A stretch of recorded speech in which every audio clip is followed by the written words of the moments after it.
Good afternoon, everyone, and welcome to the Exploring Business Career Field Alumni and Employer Chat.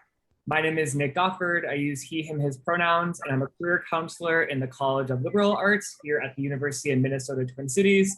And I'm really excited to have a variety of panelists here today talking about how to get involved in the business career field. So the goal of this session is to explore the industry of business and to connect with employers and alumni who are currently in this field. This session is part of a series of student prep events for the CLA Internship and Career Fair, which is coming up this coming Wednesday. And panelists will speak from their personal career journeys, as well as offer suggestions on how to prepare to work in this industry. So I wanted to acknowledge first and foremost that business is a very broad career field. We have CLA alum who go on to do a variety of things within business, including finance, sales, marketing, entrepreneurship, HR, consulting, and the list really does go on. So I'm really excited to have the panelists here, and thank you again for your time. I'm looking forward to talking with you all. So first, we're just going to do a quick introduction. I'd love to have each of you just quickly give your name, your role, pronouns, if you would like to share those. And then maybe what you studied in college would be great. And then we'll get going from there.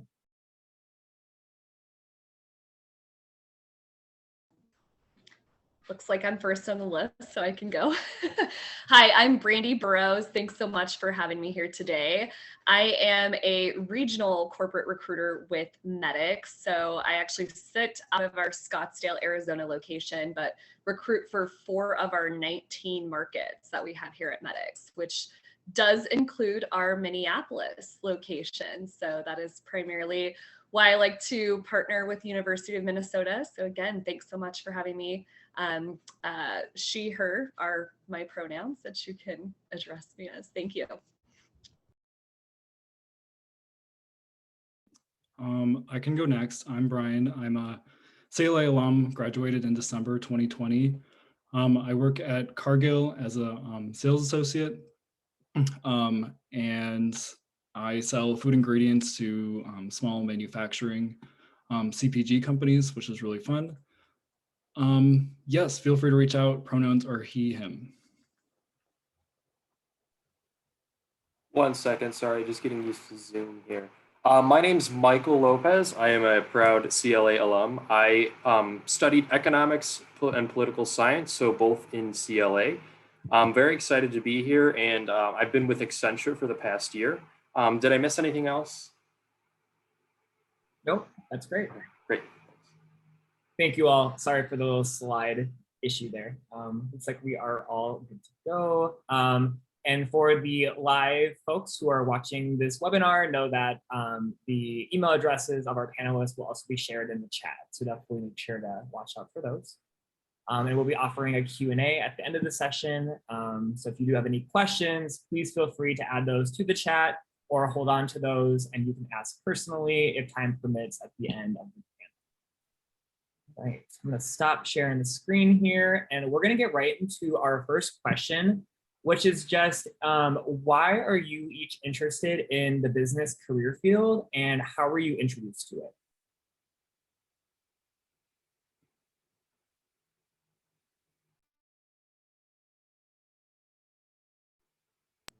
Yeah, so I can take that one. So I saw business as kind of a way to apply my skills that I've learned like at large in CLA. So I studied economics and political science, like I said.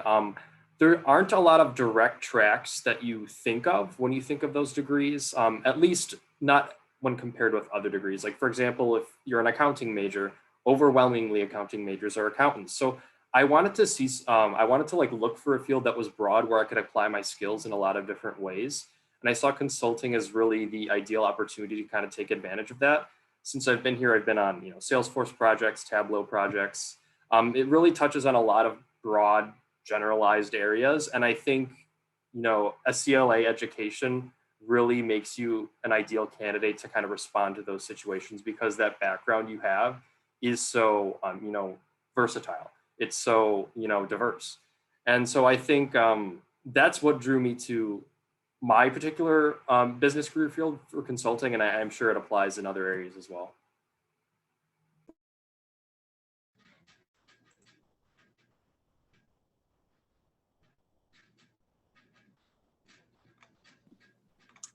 I think for me, probably a similar answer to Michael.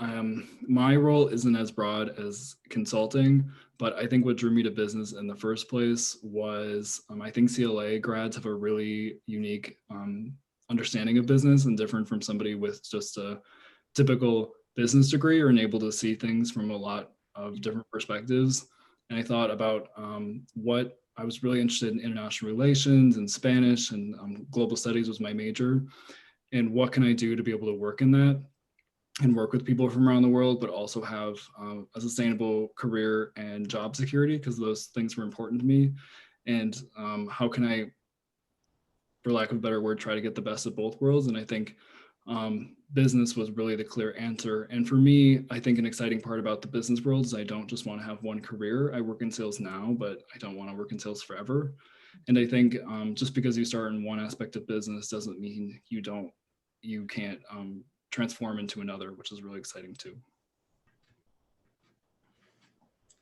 Yeah, for me, business was an opportunity for me to be able to work with people and just utilize my interpersonal skills, make connections, build relationships and rapport. As far as how I fell into medics and what I do, funny enough, this was actually my first career out of college. And I honestly had absolutely no idea what I was getting myself into. I'd never heard of medics as an organization. I didn't even know that the industry that I'm in existed at the time as I was approaching graduation and in the job market and doing the exploratory search for business opportunities. I was actually referred by one of my friends and just loved the idea that I got the opportunity to work with people in this industry. In fact, it's our product on, helping them with such a big aspect of their life and how impactful what it is that we do here is. I loved working with recruiters through my own full-time career search and thought how cool it would be to be on the other side of that table and actually get to be the one doing the interviewing and having kind of that autonomy to make the decision on whether or not I felt like someone was a good fit for a career opportunity. And just it also attracted me that that's what I do, right? I do a lot of college relations recruiting. We have entry-level opportunities and we really foster an environment of really investing in our employees here with training, development, and organic growth. So I was really attracted to seeing myself here, young professionals starting their career, kind of that fast-paced, dynamic environment with great training. And just a really rapidly growing industry. I mean, I'm kind of thankful now over the last 18 months that I did fall into an industry that's aligned with healthcare for how not just stable it's always going to be, but through crazy events in the world, there can be a lot of growth in the industry. And that was, completely unplanned on my end. But I will say March of 2020, I was really glad that this is what I fell into out of college. So yeah. Thank you all for the unique perspectives. I work with a lot of our business students here in the college, and a common message I'm delivering is that there's not one way to get into business, right? There are so many different ways, and everyone's career journey is so unique, and really to embrace that and to hone in on those skills and really just own that unique journey of yours rather than thinking that you have to enter a certain way. So that really reinforced that. So thank you. Next, so we also know that students are in very different places with their career management. And so we have students who have known for a long time that business is the career field they want to enter. We have other students who are exploring a variety of career fields at the same time, right? So again, every student's journey is very different. So could you all kind of elaborate a bit on what exploring students can do right now to build experience and essentially prepare for a career in the business career field? What could they be doing right now from being a first year student, maybe even to being in their senior year and still looking to build experience? What advice would you have? I can take this one. I think right now I'm helping recruit for our sales internship for next summer, which is a really exciting opportunity. I'm going to send the link. I'm going to shamelessly send the link during this panel at some point. But I think really what we've been looking for a lot is leadership experience and really getting in depth with an organization. And I think honestly that matters, especially in a career field like sales, where you don't really need a specialized degree. That matters more than your GPA. That matters more than your major, and actually an authentic, genuine interest in the business and having researched. And if you know what we do, if you have an interest in it, if it's clear that you're a leader in your college, I think that really gives you a step up when it comes to an interview process. I'll echo Brian. The genuine interest and that research aspect is probably the biggest thing me as a recruiter. I want to know that you want to do what we have to offer, right? And so just coming prepared with knowing what the organization does and what the opportunities are and how those align with your interest. And yeah, some of the things that you've either done in internship experience or through education.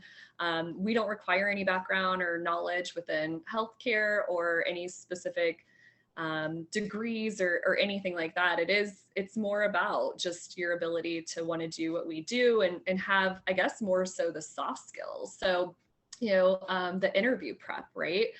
The ability to, again, like I was saying, that this is going to put you on the other side of that table. And so, having that ability to effectively communicate, build that relationship and that rapport, enthusiasm and excitement. That's what you're doing as a recruiter. You're getting someone excited about an opportunity. And so, I want to see that you have some excitement about that on your end. And so, I would just say, to kind of do that front end. And have a lot of exploratory conversations, right? There's no commitment to chatting with a recruiter. I mean, everything that I do is very casual on my end. Like, I understand that there's a lot of opportunities out there. And so it is very much a two-way street. And I think that, upcoming grads need to realize that there's not a commitment. And so get out there and explore as many opportunities, because again, like, I didn't know what I was getting myself into until you actually see what's out there and available, and just, put yourself out there to have the conversations to learn.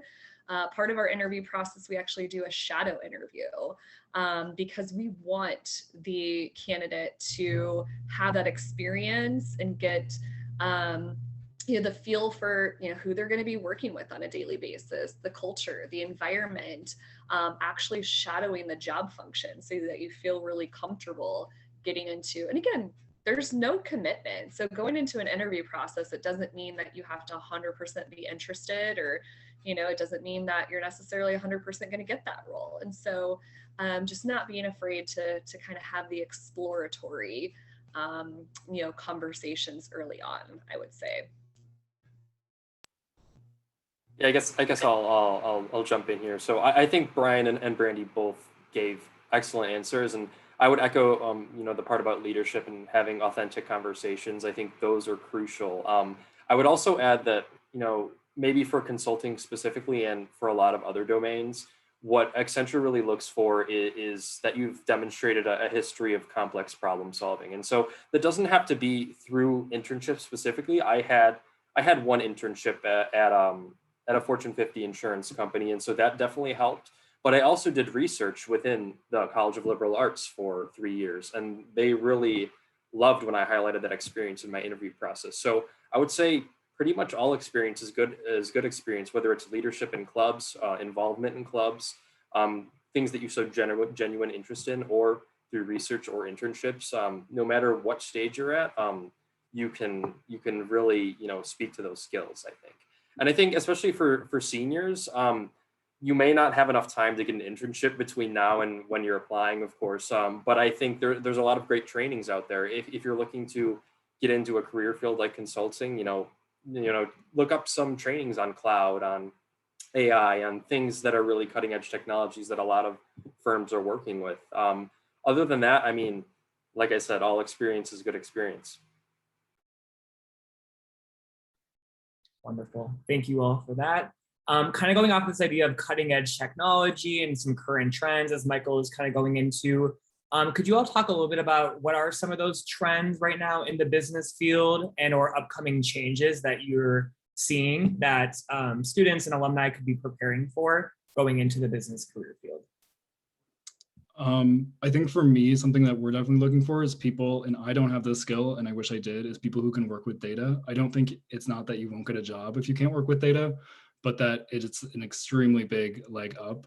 So if you have taken an Excel course, I know CFANS offers an Excel course that's open to CLA students, or know how to use data is going to be super important. Being computer savvy and more than just knowing how to use Word, but if you have any sort of experience with softwares like Salesforce or Tableau, which I think is what Michael works on in Accenture, those are super valuable and you're going to use them in just about any position.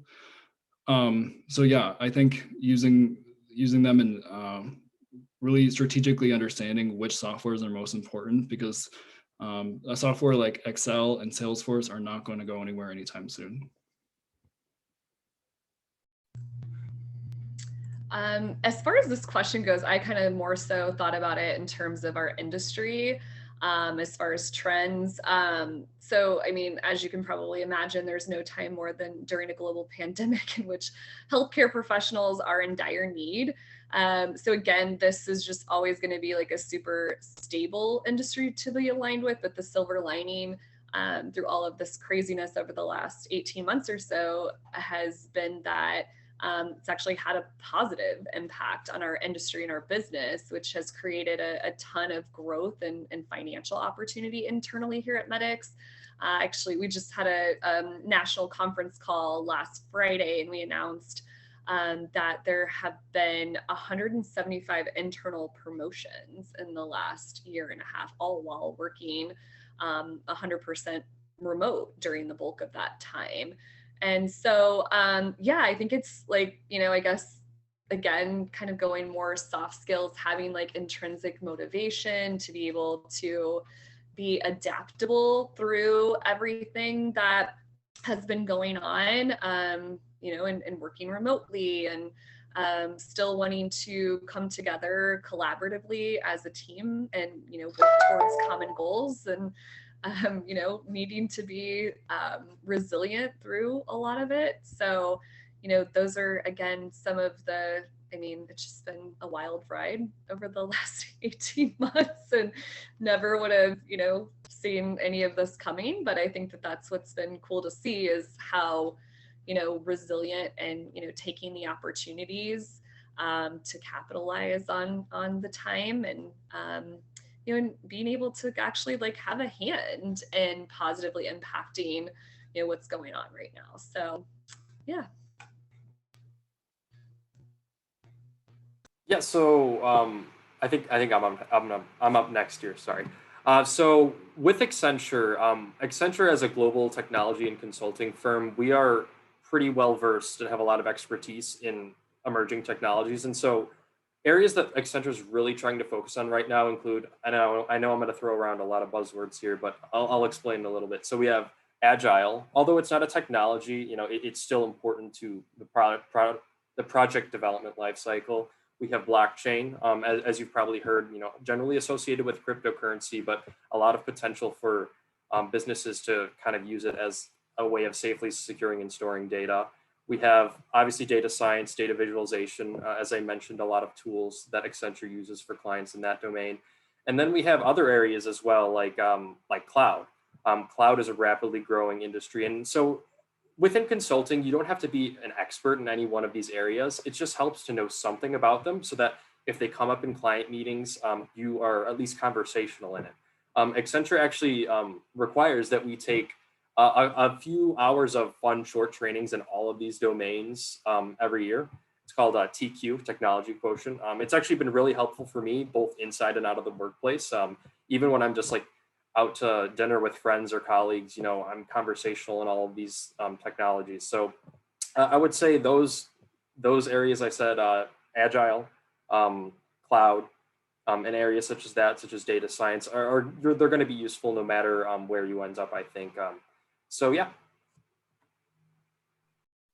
Awesome. Thank you all again. I think I'm going to pause on my questions. I believe that we have a few things that have come through the chat. Is that correct, Beth? Yeah, absolutely. And to tag on to the most recent conversation, one of the questions is, do I need a certificate in programs like Tableau, Python, or RStudio? So actual like evidence certification. What do the panelists think about that? Yeah, so I wouldn't say you need an official certification. I know I don't have certifications in any of those things, and I've managed to be accepted onto projects at Accenture for clients that are using and implementing those technologies. So I wouldn't say it's necessary.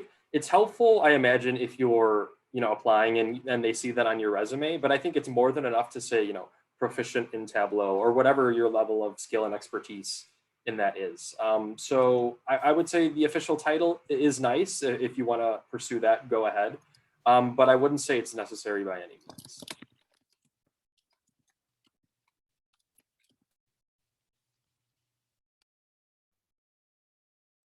Great. Was that the only question, Beth, so far? The other question was around any advice that the panelists would have in having someone understand what they're qualified for in an organization. So this particular student is pursuing a BIS degree in econ management, political science, has many years of retail experience. So how does a student know what they're qualified for within an organization, any of your organizations? I would say don't self-disqualify yourself. And I think, and Brandy's maybe more qualified to speak to this, but applications are getting easier in my opinion. I think organizations are trying to simplify them. And like a lot of modern applications I've noticed now are just like a resume drop and maybe a cover letter. So don't self-disqualify yourself. If you don't think you're qualified, but you're really interested in the job, apply. I mean, it probably takes you 10, 15 minutes if you already have a resume and a cover letter that you typically work with. And the worst thing that you're going to get is no. And the best thing that'll happen is you get an interview and maybe the position will be offered to you. So don't disqualify yourself if it's a position you're really interested in. And that's a mistake I think I almost made. I almost didn't apply to Cargill at all. I was studying abroad and my friend told me to apply to a program that they had. And I said, oh, that's probably only for business students. But I applied on the last day it was due. And then I got rejected, but then they called me back and then I got rejected again. And then they called me back. So don't self disqualify. Yeah, that's Yep. really, oh, go ahead. Oh, thank you. So yeah, that was one of the perils of online meetings, right? You'll see this happen all the time at work. So that was a great answer, Brian. And I think one of the things Accenture does well is, it helps you find where you would be a good fit. So as part of our entry level process, you don't actually apply to a specific job. You are accepted into a development program, which I think it was very helpful for me. I'm still in it. So these development programs last usually around 2 years. There's the CDP, the Consulting Development Program, which is what I'm in. And then we also have a Technology Development Program for TDP. That's more geared towards people who are interested in software development work. A lot of engineers go there. So basically, Accenture will kind of, judge based upon your skills where they think you would be a good fit in the recruiting process. And then they'll help like gear you towards one of the two programs. And this has really been helpful for me because I've gone in as a generalist, but it's helped me kind of really develop my skills further and kind of led me toward a path that I'm really passionate about and really interested in. So I do a lot of data architecture and on data analytics work. And I had a bit of experience in that, studying economics, studying econometrics, taking all those statistics classes. But Accenture really helped me discover that and helped me lead towards this path. So I think Accenture really shines in this area in helping people choose the path they want. As a more general thing, I would say, don't be afraid to apply to roles that you think would be a little bit more of a stretch. So if you see a job that's, that has a whole list of requirements that you may not fit, there's no harm in applying to it. And a lot of times, as an entry level employee, employers aren't expecting you to know everything about everything, of course. So they're just usually looking for someone who's willing to commit, work hard, and be open to learn. Yeah, Michael and Brian made really great points that tie into medics, and that our entry level training, it is almost a rotational program where it's going to give you exposure to the different operations of medics, and we actually give our employees the autonomy to kind of dictate and drive the extended career path from there.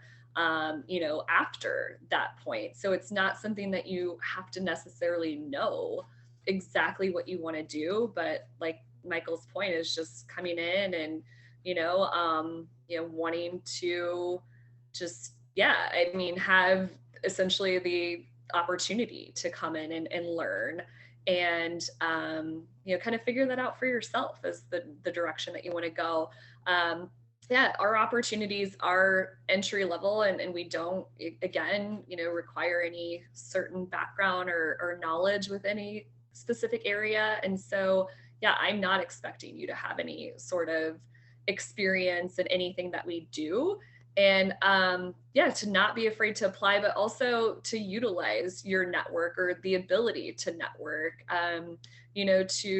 to learn more about the opportunities, whether it's coming to an information session like this or, the great platform of LinkedIn to be able to, maybe reach out to someone, on LinkedIn and just say, hey, I saw this posting and I see that you're doing that there at that organization. And I would love to just learn a little bit more. Could you help me, get directed to who I need to be in contact with? So definitely don't forget to leverage your network.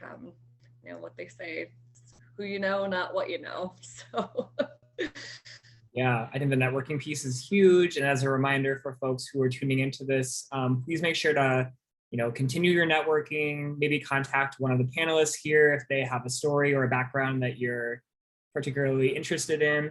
I do acknowledge that we only have a few more minutes. We actually might be at time. This went by fast, but this was really helpful. Beth, I'll turn it back to you. Was there anything that we missed in the chat before we close today?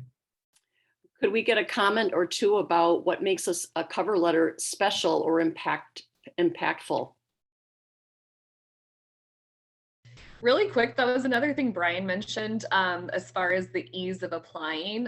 We've really had a huge focus on that here at Medics, to where we have the literal easy apply to our postings on LinkedIn. As a recruiter, I'm not looking at a cover letter. Other people, it might be different, but I'm going to give you my personal perspective as a tenured recruiter in the recruiting industry. I would say don't waste your time on a cover letter. I'm, like I said, I'm recruiting for this internship right now, and I don't even think we work with the recruiting division of Cargill, and they give us a resume bundle, and I don't even think it includes the cover letter. So I would say really focus on your resume, and if it requires a cover letter or there's a spot, maybe kind of what I do is I just kind of have a generic one and modify a few words. And maybe that's not the best career advice from the career counselors, but really focus on your resume, and cover letter can kind of be once you have time. Yeah, so I would kind of echo what Brian says. I know the resume is the key. So you want to make sure there are no errors on your resume. You want to make sure it's nice, clean, shows that you can structure your thoughts. And I would say the same is also true for a cover letter. A lot of organizations will not require a cover letter, but will make it recommended or optional. If it's either recommended or optional, I would personally recommend doing it. I know back when I applied at Accenture, it was listed as optional, and I believe it still would be. But I remember, just trying to speak to my skills, and also kind of focusing on who I was outside of my professional life as well. So I talked a lot about how, I like to travel, and I actually was in Hong Kong in 2019 and witnessed the pro-democracy protests, and that kind of tied into what I studied. And I kind of tied that into my cover letter because it was asking how I would bring a unique perspective. So I would say, focus on, your professional acumen a little bit. That's already done mostly in the resume, so you may want to, not spend the entire letter on that, but really express like more of who you are as a person and how you have found your passions and how you kind of arrived at where you are today. Thank you for that, Michael, and for all of you. The last question in closing up today was, are any of you going to be at the fair? I saw that Brandy was able to write back. Michael, Brian, will either of you be recruiting at the fair on Wednesday? I won't be at the CLA one, unfortunately, but I will be at it's called the Ag Food Business Career Fair, which is hosted by CFANS, but don't let that scare you away. CFANS and their career services work with all students. They're all super nice. So although we won't be at the CLA one, we will be there. And if you're interested, I just looked at my availability, still have tons of time open. Even if you're not a junior interested in that internship specifically, would be happy to chat there. Fantastic. Yeah, sorry. No, So we will not be at the CLE Career Fair this year, but we do have a number of open opportunities for both internships and full-time in both consulting and technology. So you can either reach out to me or Leanne for any information. I'm sure we can kind of get the attendees of this panel a link to our career website where you can go through our portal and kind of learn what career path at Accenture, if any, might be best for you. So we will not be at the fair, but obviously we have plenty of opportunities. Awesome. And as a reminder to folks who are watching this webinar, know that for the most part, make sure to check all of the fairs on Handshake, but most fairs do allow all students to attend. So the CFANS fair in particular, that is something that CLA students could attend. So please make sure to check that out on Handshake. And again, you have the email addresses of our panelists here in the chat. So please reach out to anyone that you would like to connect with. I wanted to thank again the panelists for being here today and speaking about your experiences. We in CLA Career Services really appreciate you all and your time. So thank you. And thank you to Beth for moderating the chat. For students and alums who are attending the CLA Internship and Career Fair on Wednesday, best of luck. You all will be great. And as a reminder, make sure to network and stop by our office if we can be supportive. So thank you all so much. Thank you guys. This was great. Thanks for having us. Bye. Bye-bye. Thank you.